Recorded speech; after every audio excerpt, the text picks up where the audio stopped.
Hello મિત્રો, સવારમાં સવાર થઈ ગઈ છે અને આપણે જવાનું છે મામાના ઘરે. એટલે આ છે મારા મોટા ભાઈ. એટલે આપણે આવી ગયા છે ભેંસો માટે ચાર વાઢવા, મકાઈ વાઢવા. જોઈ શકો છો, આપણે હવે ઢોરા માટે ચાર લઈને જવાનું છે મામાના ઘરે. આપણે એક નાનચીક રિક્ષા લઈને જવાનું છે. તો રિક્ષા તમે જોઈએ છીએ, આ રિક્ષા છે અને આપણે તૈયાર થઈને આવી ગયા છીએ એકચ્યુઅલી મામાના ઘરે જવા માટે. તો મામાના ઘરે જવાનું છે. આ છે આપણે આવી ગયા છે મામાના ઘરે અને આ છે અમારે ભાઈ.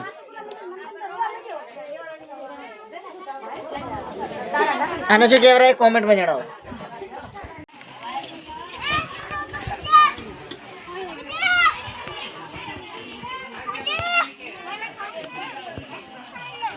રોટલી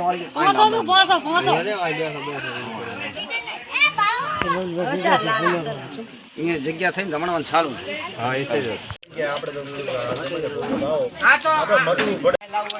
ના જો બધા જમવા બેસી ગયા છે. આપણે જમી ગયા છે. હેલો ગાઈઝ, આપણે આવી ગયા છીએ ઘરે, મામાના ઘરે જઈને. હવે આ મોસંબી ખાઈશું, મોસંબી ખાઈશું. ચલો પછી મળીએ એક નવા બ્લોગ સાથે. ત્યાં સુધી બાય બાય, ટાટા.